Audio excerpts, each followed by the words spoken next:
high school sports, we've got it covered. Overtime starts now. Hello and welcome to Overtime. I'm Drew Collins. And I'm Scott Leber. We're ready to dig into state line basketball with you once again. Lots of highlights in Nick 10 boys and girls action. We'll also get a look at a red-hot Pecatonica girls team on the court. We'll spend a few minutes talking Byron boys basketball with Tigers head coach Matt Hewells, and we'll spotlight Belvedere's record-breaking star Emma Pearson.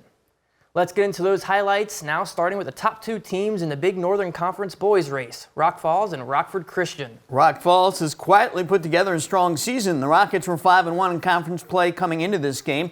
Rockford Christian was 5-0. It's the Gillies Heating and Air Conditioning Game of the Week. Hey, South Beloit's Ross Robertson was in the crowd checking this one out, and I'm told during a halftime half-court shooting contest he made 3 shots, and everybody in the building won free Chick-fil-A sandwiches because of it. So add that to the list of Robertson's basketball achievements, winning Chick-fil-A's for 1,500 people. Christian Cummings qualifies for one of those sandwiches, and he'll have a side order of 2 points to go with it. Brody Carlson makes a nifty move for a bucket. Cummings now posting up. How about that? He's got an and one.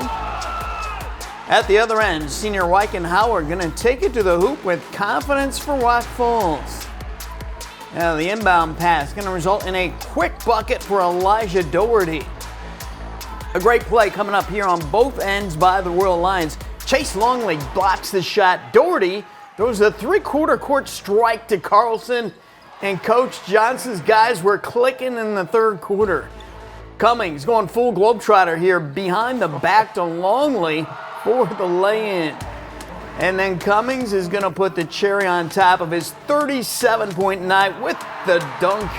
Rockford Christian posted an impressive 83-57 win over Rock Falls. Wow. Let's go to Winnebago for more Big Northern action. Bago hosted Genoa Kingston. Cogs Hayden Hodgson finds Nathan Kleba with a nice cut to the basket and the finish. Indians from the inbound. Paxton Freeman acquires the ball, floats the teardrop, and makes it. Bago showing some fierce defense there by Blaze Brown, and the fast break is on. Brody Larson adding 2 more to the scoreboard. G.K. Hodgson delivers the 3-ball and swishes. Hodgson this time looks for John Swinehart. Shoots between 2 defenders and gets it through. Winnebago's Bryant Beck with the block. Miles Smith finds Blaze Brown. Brown takes flight and dunks it home. Indians took care of the Cogs 59-46. There was a terrific Big Northern boys game in Dixon this evening.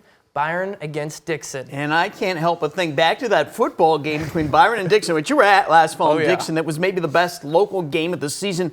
Byron pulled it out at the end on a 2-point conversion run by Caden Considine. Many of those same football players took the court tonight, and Reanne Weil covered this one for us. Reanne? Hey guys, those football players can play some great basketball too. Add in some other guys who are straight up basketball standouts, and there was a lot of talent on the court tonight. It was an awesome night, and it started with recognizing Dixon's Darius Harrington for becoming the all-time leading scorer last week, and he showed us why he has that title. He had Dixon's first 5 points, including that nice 3-pointer. And how about another Harrington highlight? A steal from teammate Brady Fight leads to the spin move and an easy basket. And check out that celebration. He knows what he did. He had 21 points tonight.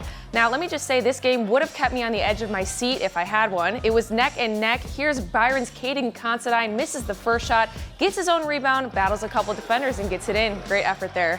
Now, this happened so fast, I almost missed it. Eli Davidson, we know the name, side pass to Brody Nicholas for 2. What a great play by those guys there. Now, in the second half, Byron came alive. We're going to come up to Kason Newton with the 3. There he goes. He scored 26 points tonight and led all the scoring. And this is just going to show you how quick these teams play. Here's a Dixon turnover. It leads to Byron in quick transition, and it's J.J. Edmondson who takes the drive and the foul. He had 15 for the Tigers, and Byron wins a close one in overtime, 62-59. Now, Harrington did go down in the third quarter with an injury and didn't return for the rest of the game. We're hoping for a speedy recovery there, but congrats again to Byron. It was a fun game to be at. Guys, back to you.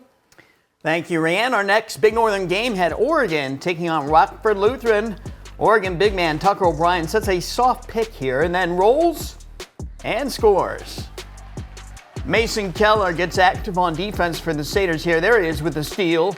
And a little nudge there at the end prevented him from getting a basket, but he did draw the foul.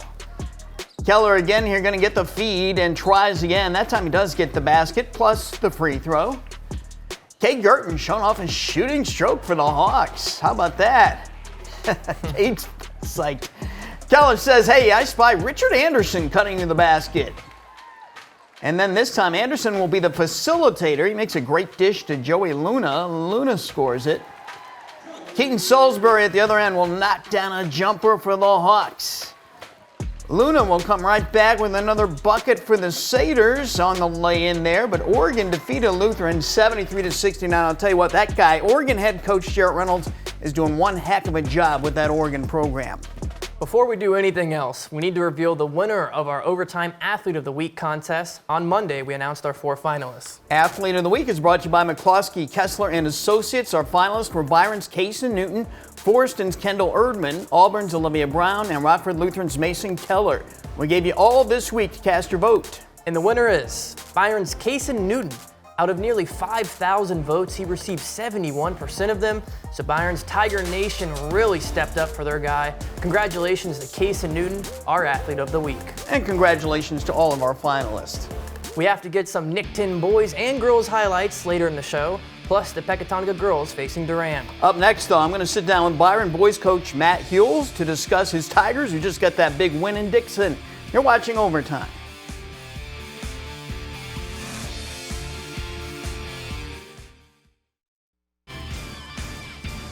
The Byron boys basketball team had the deepest run of any local team last season. The Tigers finished 3rd in the state. Yeah, and they lost one heck of a senior class to graduation, but the Tigers have reloaded quickly with some young talent, and they're still one of the best teams in the state line. Let's learn more about this team with their head coach, Matt Hules. First of all, Matt, I find it outstanding the way you guys have reloaded because nobody lost more talent from a year ago than you guys did. You lost 7 seniors, 4 of them starters. Tremendous talents, but here you guys are playing very competitive again. Well, what were your expectations for this group of young men coming into this season?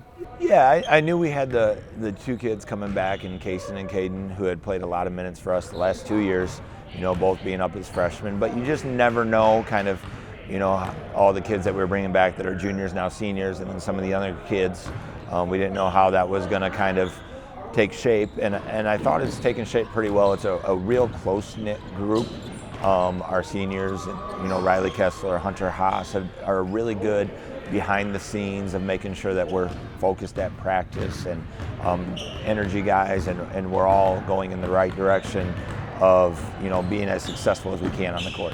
Last year you had a lot of great players, but Ryan Tucker was kind of the alpha guy. When you needed that big hoop, you'd look to him. You got another guy like that in Cason this year, Cason Newton. So how much did you put on his shoulders coming into this year? Did you have a discussion like, Cason, okay, this is your turn. In the clutch, we need you. We want you to do this. What kind of discussion did you have with him? Yeah, obviously with Ryan being as talented as he was and how much he was able to do for us in the closing parts of games. But I think we meet with the kids at the end of every year. And I think when we met with Cason last spring after the state run, we're like, hey, a lot of it is going to fall on you. And I would say this year he's done a pretty good job. Some teams are doing box and one, some teams are double teaming him late in games, and it's still a work in progress. We're working with Cason of being even more aggressive in terms of going to getting the basketball at the end of games, so that he's the one for, say, shooting free throws and doing that thing. But Cason's a talented player. He's just crossed 900 points. I don't think it's fair to put, hey, fill Ryan's shoes, but I think he's kind of forging his own path. As we do this interview, your record is 17-6, and 5 of the 6 losses were all by 5 points or less that could have gone your way. And the other loss was to Pecatonica, and you were right in that game, right midway through the 4th quarter. So I'm just wondering, is the biggest challenge this group faces right now, is it just kind of inconsistency? Is that the big thing? The first 2 close losses were at the first 2 games of the year. Caden Considine was out with the teeth. And then since then, Sherrard's a really good basketball team. Oregon's playing better. Bago is a big physical team. So we've kind of found, a real similarity, especially between Sherrard Bago and Oregon are big physical teams that can kind of control the defensive rebounds and not let us get second chances. But I wouldn't say, we're kind of inconsistent maybe in how we're going about attacking those teams. And that, that's on me. But a lot of our games have been very close, and we have found a way to win some of them. We have not found a way to win those ones you mentioned. But I wouldn't necessarily say it's inconsistent. I would say this group is real adaptable. They found ways to compete and play different ways to make all those games close. Would be the other side of that coin. The present's very good right now. I think the future is really bright here because you're going to return 4 of your 5 starters. And right now you're starting a freshman in Caden McGow and a sophomore in J.J. Evanson, who I think are both very gifted. So how optimistic are you about the future and those young guys you're playing right now? Yeah, you never know how young kids are going to take to, a large role on a team. And it is exciting to look for the future, but I think they've kind of made the future their present in terms of how they're playing. They can compete at a high level, as you saw the other night, versus a very good Lutheran team. So it's just, not necessarily gearing for the future. It's the present and preparing these kids, our entire roster, to compete at a high level the rest of the season. I tell you what, I would not want to play those guys in the postseason, even if they're not one of the top seeds in their sectional, because they're capable of playing with anyone when they are playing well. And next season, they'll be even better with all their key players returning and with more experience. Coming up in a bit, we'll spotlight Belvedere's Emma Pearson. We're back to the highlights, though. Next, Nick 10 girls and boys action from Auburn, East, Hononegah, and Jefferson.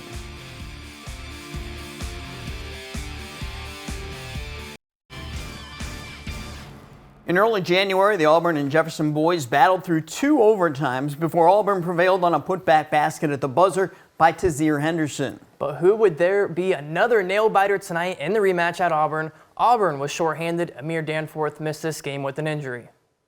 Auburn's Champ Parker is going to find Donovan Hicks, who nails it from the corner. Jayhawks' LaShawn Gathright has it up next, takes it to the hoop himself and lays it in. Jefferson ball goes inside to Jaden Williams. He's got it. He had himself 17 points tonight. But Champ Parker was putting on a show tonight. Here he is, taking it to the paint and dropping it in. Parker thinks about it again, but instead throws it out to Cooper Kopp, who drives and drops it in. Parker again stops up at the line and fires home a 3. Heat check time, and he's feeling it. But he can play defense too. He causes the turnover, finds Chris Ken up the court, who puts it home for 2 more. And then Champ Parker, we told you he was putting on a show. How about the teardrop from the paint? He scored a whopping 29 points in this one as Auburn takes the rematch, winning it 75-60. Champ is at our station this morning on a little tour, and I told him good luck, and boom, there he goes. He went off. East E-Rab's been hot lately. They took a 5-game winning streak up against Harlem. East with the ball, Brian Harper behind the arc, puts down the first of his 20 points on the night. Next possession outside again, John Terrian Leach knocks it through, and Harlem needed a timeout. Boy, did they need a timeout. They responded, dropping in their first bucket of the game here, Matthew Saunders. He had a hot night the other night for Harlem. But the E-Rabs kept on the attack. Myquan Marshall can't get it to go, but Marquise Goldsmith-Canny had 20 points and 13 rebounds. Huskies trying to stay alive. Mateo Pereira from downtown, yes sir. Pereira trying to make something happen again. That this time is going to be rejected. How about Sterling Horde getting a hand on that? And down the court for the put away there. East defeated Harlem 81-66. E-Rabs are rolling. They're now 12-3 in Nick 10 play. Also in Nick 10 boys basketball, Guilford beat Belvedere North 54-29, and Boylan gets its first win since early December, defeating Freeport 54-48. And Hononegah, wow, they took it to Belvedere 82-28. On to the Nick 10 girls now at Hononegah. The Indians hosted Belvedere. Hana was clinging to a 1-game lead in the conference. The classic pick and roll, smooth as butter. Michaela Mowers lays it in. Watch Reese Gunderson drive and dump it off to Jordan Dibke for the basket. She scored 13 points. Now Dibke draws a double and finds Natalie Harris. She's got it. Second half, Hano has the lead, but Belvedere was within a few baskets, mainly because of Ariana Lebeau. She scored 19 points. But Belvedere's Emma Pearson, doing what she does best, score the ball. She finished with 22 herself. This putback by Lebeau tied the game in the fourth quarter. But Hano knocked down some clutch buckets. Madison Olsen drains this one from the corner.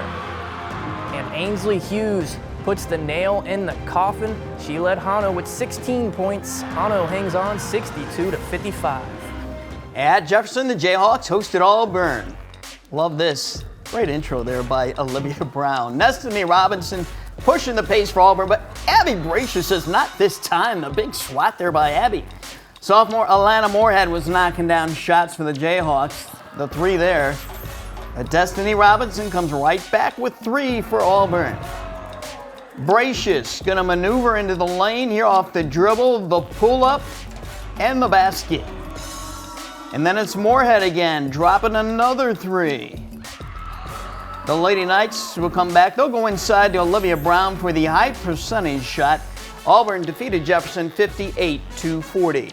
Also in Nick 10 girls action, Guilford beat Belvedere North 60-22, and Boylan won a close one against Freeport 45-43. The Lady Titans are on a hot streak. The Pecatonica girls are in the running for their first NUIC North Championship. They took their 9-0 conference record to Durand tonight. Let's get things tipped off. First play of the game, beautiful pass by Elena Rager. The freshman Cora Node finishes it. Adriana Whipple whips it to Addison Whipple. Whip it real good like the 80s band, shout out Devo. And this party is at Durand. Elena Rager is bringing the cookies. She finished with 26 points and she only played 2 quarters.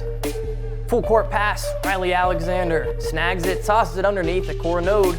She'll finish it. That's freshman to freshman, by the way. Here's my play of the night. Nice steal.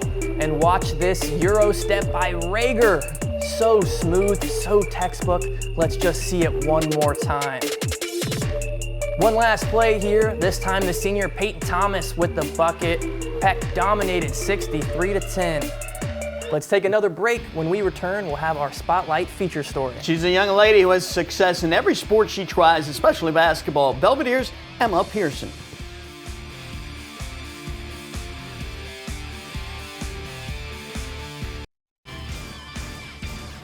You know, we have a lot of great multi-sport athletes around the state line. Belvedere senior Emma Pearson is right there near the top of the list. She's been shining on the basketball court long enough to surpass another Belvedere legend. We spotlight Pearson now. It's brought to you by Benchmark Exteriors.